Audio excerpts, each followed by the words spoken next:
Hello student, today I explain a topic which is related to chapter 3rd human reproduction and the meaning of a chapter. As you know that in this chapter we will study about a human and the process is a reproduction. So इस chapter में हम जिस topic की बात करने जा रहे हैं वो ह्यूमन रिप्रोडक्शन की बात करने वाले हैं। ह्यूमन रिप्रोडक्शन में कौन से ऑर्गन इन्वॉल्व होते हैं या फिर हम ये बोलें कि ह्यूमन रिप्रोडक्टिव ऑर्गन कौन से होते हैं जिनमें हम सेपरेटली मेल रिप्रोडक्टिव सिस्टम और फीमेल रिप्रोडक्टिव सिस्टम की बात करेंगे। आफ्टर दैट हम गैमेटोजेनेसिस को समझेंगे, देन एमसी साइकिल को समझेंगे, फर्टिलाइजेशन इम्प्लांटेशन को समझेंगे, प्रेगनेंसी एंड एम्ब्रियोनिक डेवलपमेंट को समझेंगे and at last parturition and lactation की प्रोसेस को समझेंगे। सो ह्यूमन रिप्रोडक्शन में इतने टॉपिक हैं जिन्हें हमें अंडरस्टैंड करना है। सो उससे पहले हम ह्यूमन रिप्रोडक्शन से रिलेटेड कुछ कॉमन वर्ड्स को समझ लेते हैं। सो स्टूडेंट, ह्यूमन रिप्रोडक्शन में अगर हम बात करें सो ह्यूमन रिप्रोडक्टिव या ह्यूमन एक विविपेरस ऑर्गेनिज्म है। That's means they not lay egg, they form young ones and after that human are a unisexual. That means कि ह्यूमन बीइंग में सिर्फ एक सेक्स प्रेजेंट होता है, मेल आइदर फीमेल। सो या तो मेल रिप्रोडक्टिव ऑर्गन्स प्रेजेंट होंगे एक ऑर्गेनिज्म में या फिर फीमेल रिप्रोडक्टिव ऑर्गन्स प्रेजेंट होंगे एक ऑर्गेनिज्म में। सो यहाँ पे जो ह्यूमन बीइंग है वो यूनिसेक्सुअल ऑर्गेनिज्म है। After that each sexes has a pair of a gonad. जो भी ऑर्गेनिज्म होगा उसमें जो सेक्स के ऑर्गन होंगे वो पेयर में होंगे एंड उन्हें हम गोनेड बोलेंगे। एंड रिप्रोडक्टिव डक्ट के स्ट्रक्चर प्रेजेंट होंगे एंड उसके साथ ही साथ एसेसरी स्ट्रक्चर भी प्रेजेंट होंगे जो कि रिप्रोडक्टिव ऑर्गन से रिलेटेड होंगे। सेक्स ऑर्गन जो मेल्स में मेन सेक्स ऑर्गन होता है वो टेस्टिस का स्ट्रक्चर होता है जो कि वन पेयर में प्रेजेंट है एंड फीमेल्स में मेन फीमेल सेक्सुअल ऑर्गन जो प्रेजेंट होता है वो ओवेरीज होती हैं एंड वो भी 2 नंबर में प्रेजेंट है। दैट मीन्स 1 पेयर में प्रेजेंट है एंड देन इन्हीं में गैमेट फॉर्मेशन की प्रोसेस होती है एंड यहाँ पे कुछ हार्मोन्स का भी मेन रोल होता है। देन उसके बाद जो इम्पॉर्टेंट टर्म है that is a puberty.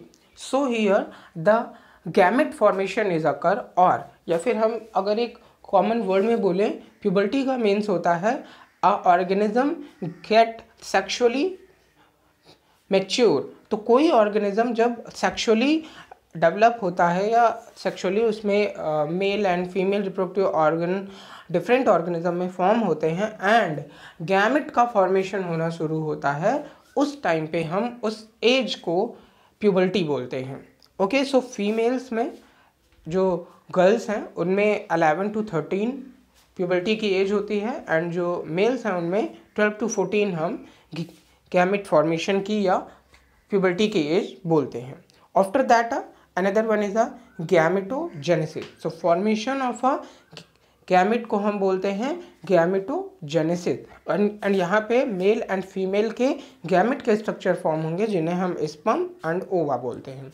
After that insemination. Insemination का मतलब होता है transfer of a sperm into the female genital tract. That's mean male अपने स्पर्म को या अपने गैमेट के स्ट्रक्चर को फीमेल के जेनिटल ट्रैक्ट में ट्रांसफ़र करता है। इस प्रोसेस को हम इंसेमिनेशन बोलते हैं।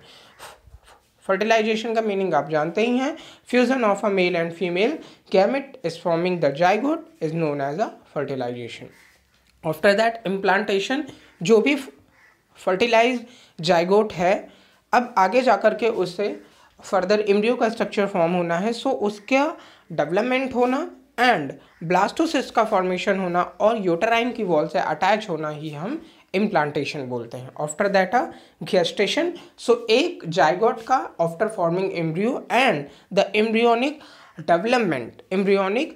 डेवलपमेंट्स को ही हम बोलते हैं गेस्टेशन पीरियड, जब तक बर्थ की प्रोसेस ना हो जाए। एंड पार्टूरेशन को हम बोलते हैं डिलीवरी ऑफ द बेबी, जिसका सिंपल सा मीनिंग होता है चाइल्ड बर्थ को हम पार्टूरेशन बोलते हैं। So that is a common word which is related to reproductive events. So ये एक रिप्रोडक्टिव इवेंट्स होते हैं जो हर एक ह्यूमन बींग्स में होते हैं और इन्हें हम डिफरेंट वर्ड्स से क्लियर करते हैं। So okay student, got it.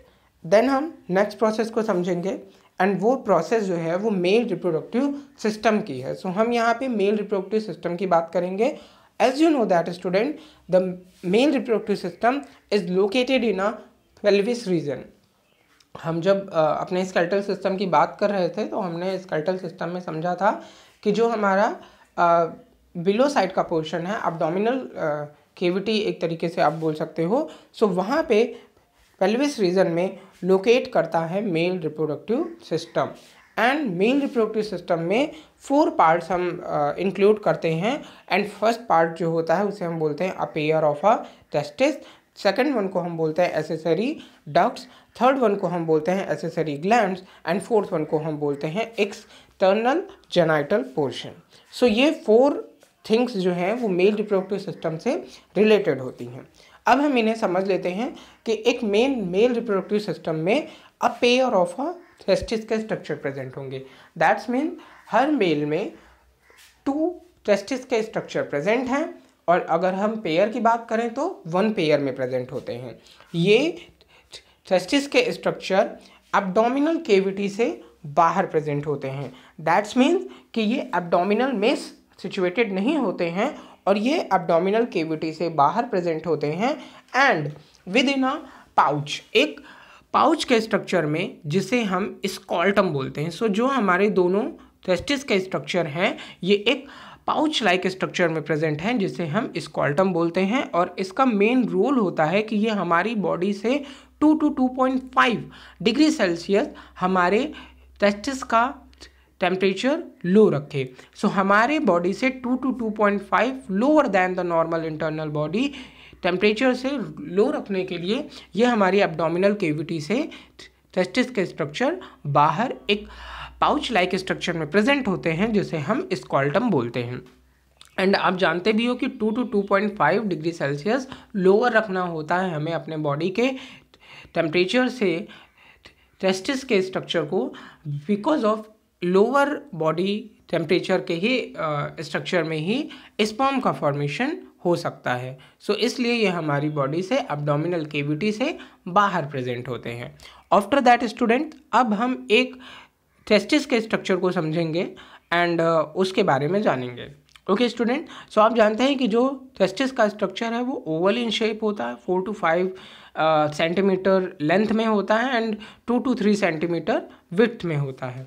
And अब हम इन टेस्टिस के स्ट्रक्चर के इंटरनल स्ट्रक्चर को समझेंगे।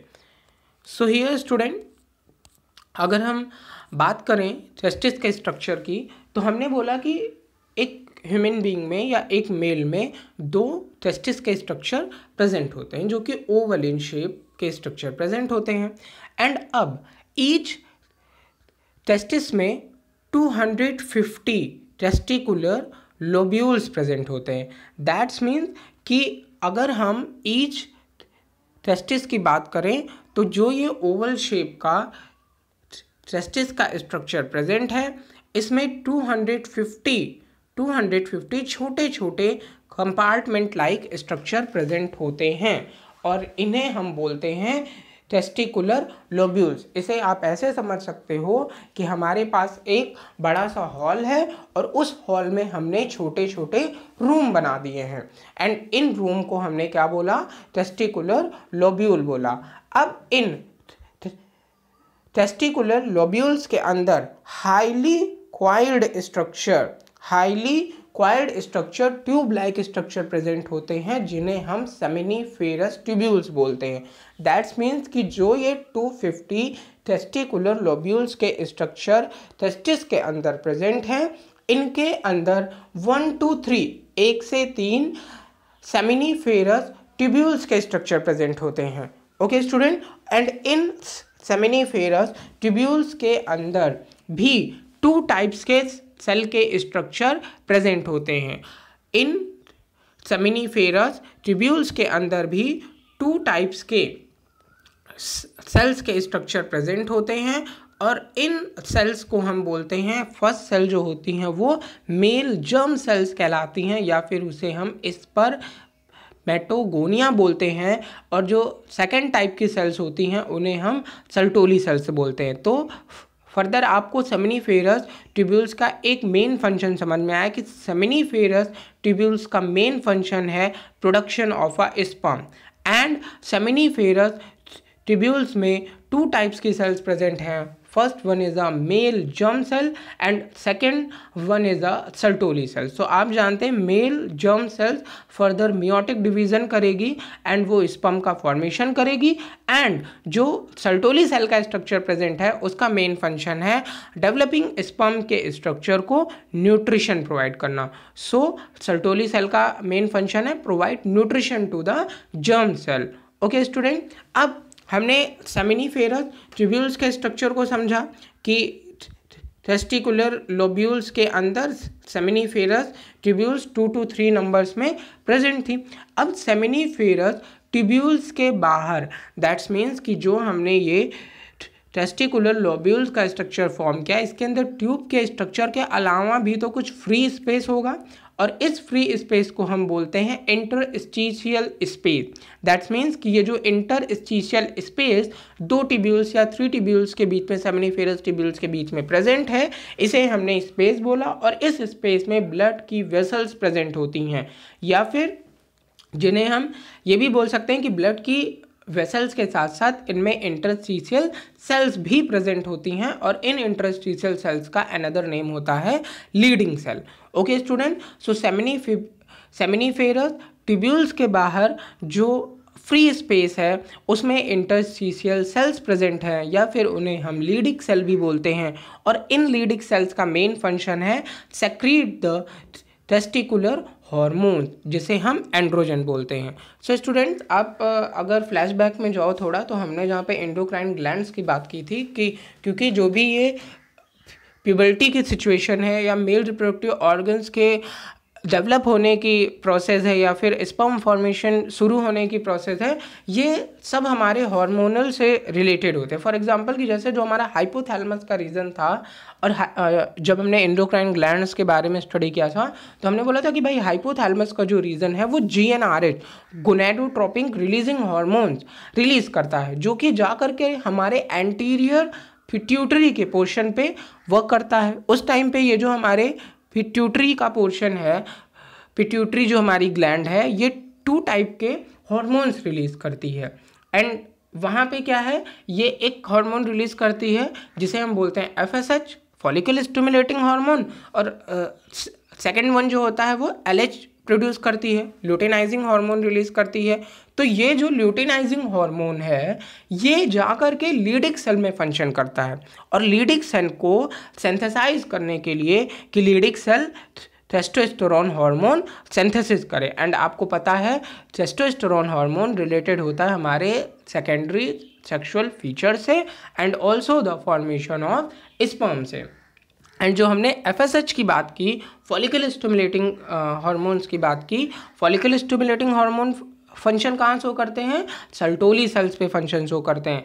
एंड सर्टोली सेल्स पे ये ABP that's mean androgen binding protein release करते हैं, एंड एंड्रोजन बाइंडिंग प्रोटीन भी एक टाइप का टेस्टोस्टेरोन का रिलीज करता है। सो ये टोटल हार्मोनल एक्टिविटी भी इस टाइम पे हमारे टेस्टिस के स्ट्रक्चर में हो रही होती हैं। सो स्टूडेंट, उसके बाद मैंने बोला अभी हमने सेमिनिफेरस ट्यूब्यूल्स के स्ट्रक्चर को समझा, टेस्टिकुलर लोब्यूल्स के स्ट्रक्चर को समझा। अब हमें क्या करना है, इनको आगे जा करके जो भी हमारी एसेसरी डक्ट के स्ट्रक्चर हैं उनसे इनको रिलेट करना है। तो हमने बोला कि टेस्टिस का स्ट्रक्चर था, उसमें 250 टेस्टिकुलर लोब्यूल्स के स्ट्रक्चर प्रेजेंट थे, उसमें seminiferous tubules 2 to 3 structure present थे। अब आगे जा करके हर एक टेस्टिकुलर लोब्यूल से फॉर्म हुए सेमिनिफेरस ट्यूब्यूल्स आगे जा करके एक रेटी टेस्टिस में, जो कि एक male sex accessory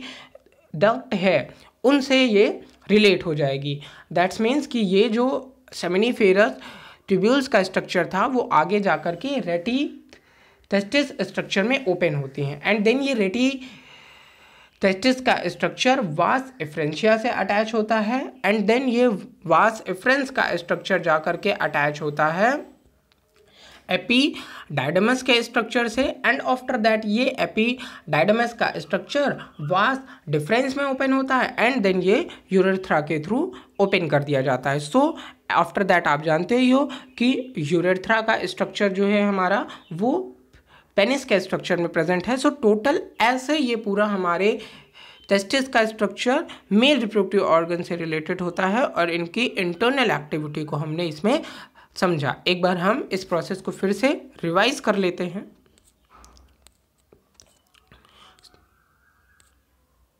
so student, हमने बात की कि हमारे पास एक पेयर ऑफ अ टेस्टिस का स्ट्रक्चर प्रेजेंट है एंड जो हमारे एसेसरी डक्ट हैं जिनका अभी मैंने नाम लिया, तो first one is a rete testis, after that vas efferentia, then epididymis and last one is a vas deferens. And जो हमारा एक्सटर्नल जेनाइटल का पोर्शन है उसे हम बोलते हैं penis. Okay student, and after that हम बात कर रहे थे टेस्टिस की, तो हमने बोला कि भाई ये 4 to 5 सेंटीमीटर लेंथ में प्रेजेंट होता है एंड 2 to 3 सेंटीमीटर विड्थ में प्रेजेंट होता है। ये एब्डोमिनल केविटी से बाहर स्कॉल्टम के पोर्शन में प्रेजेंट होता है। क्यों प्रेजेंट होता है? ताकि हम स्पर्मेटोजेनेसिस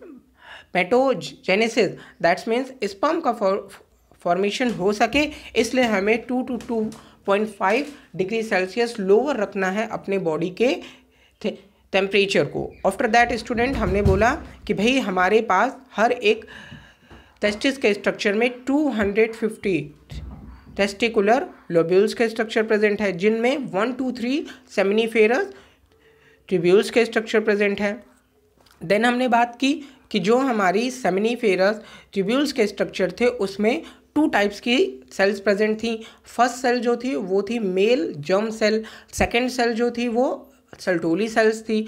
सर्टोली सेल्स का फंक्शन हमने समझा कि ये सपोर्ट करती हैं, न्यूट्रिशन प्रोवाइड करते हैं मेल जर्म सेल्स को, क्योंकि मेल जर्म सेल्स का फंक्शन है स्पर्म का फॉर्मेशन करना। देन हमने समझा कि जो स्पेस है सेमिनिफेरस ट्यूब्यूल्स के बाहर टेस्टिकुलर लोब्यूल्स में जो स्पेस है उसे हम बोलते हैं इंटरस्टिशियल स्पेस, और इस इंटरस्टिशियल स्पेस में क्या है, सम स्मॉल ब्लड वेसल्स के स्ट्रक्चर प्रेजेंट है और लीडिक सेल या इंटरस्टिशियल सेल के स्ट्रक्चर प्रेजेंट है। लीडिक सेल का मेन फंक्शन क्या होता है, ये एंड्रोजन हार्मोन जो मेल हार्मोन है टेस्टोस्टेरोन है उसे रिलीज करते हैं, एंड इनके अदर भी फंक्शन होते हैं, कुछ इम्यूनोलॉजिकल फंक्शन भी ये शो करते हैं।